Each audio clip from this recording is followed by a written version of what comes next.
स्वर अनंत राजपाली। श्लोक संख्या 118 से 141।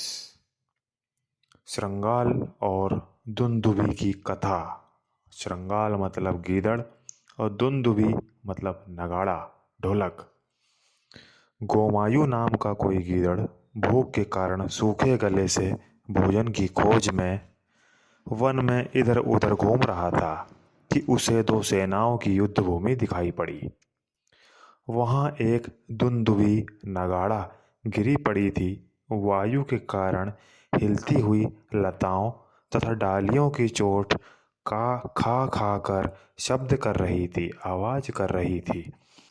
गीदड़ ने उस शब्द को सुनकर अत्यंत दुखी मन से सोचा कि अब तो मेरा विनाश हुआ, अतः इस शब्द करने वाले की दृष्टि में पड़ने के पहले ही यहाँ से चल दूं, अथवा जिस वन में बाप दादों के समय से रहते चला आ रहा हूँ उसे इस प्रकार सहसा छोड़ देना उचित नहीं है। कहा भी गया है, डर या खुशी के प्राप्त होने पर जो मनुष्य भली भांति विचार करता है और सहसा कोई कार्य नहीं करता है वह कभी भी दुखी नहीं होता है।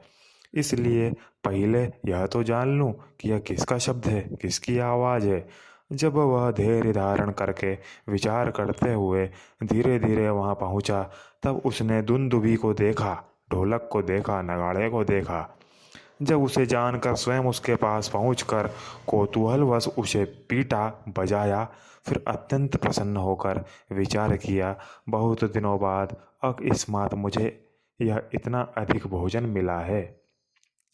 निश्चित रूप से यह अत्यधिक मांस, चर्बी और रक्त से भरा हुआ होगा। इसके पश्चात कठोर चमड़े से मढ़े हुए उस दुंदुभी को फाड़कर एक स्थान पर छेद करके प्रसन्न होकर उसके भीतर प्रवेश किया, किंतु चमड़ा फाड़ते समय गीदड़ के दांत टूट गए।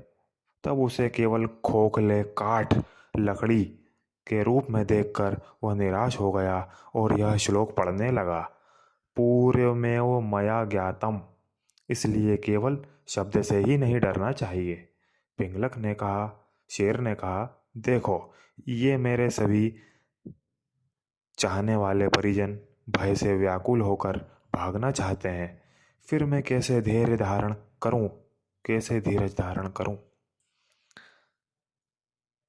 उसने कहा, स्वामी दमनक, उसने मतलब दमनक, इसमें इनका दोष नहीं है, क्योंकि सेवक तो स्वामी के अनुसार ही होते हैं।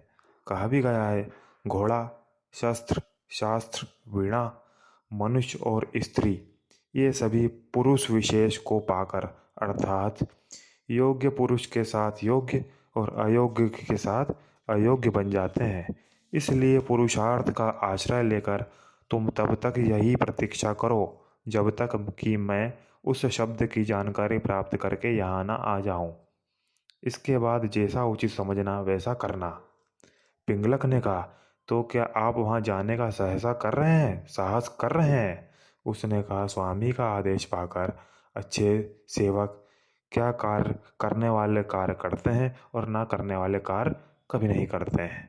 स्वामी के आदेश से योग्य सेवक कहीं भी आने जाने में भयभीत नहीं होता है, चाहे उसे सर्प के मुख में जाना पड़े, चाहे महासमुद्र में। ऐश्वर्य की अभिलाषा रखने वाले राजा को ऐसा सेवक नहीं रखना चाहिए जो स्वामी की आज्ञा पाकर यह विचार करने लगता है कि उसकी आज्ञा मेरे लिए साध्य है या असाध्य, पूरी करने योग्य है या पूरी करने योग्य नहीं है।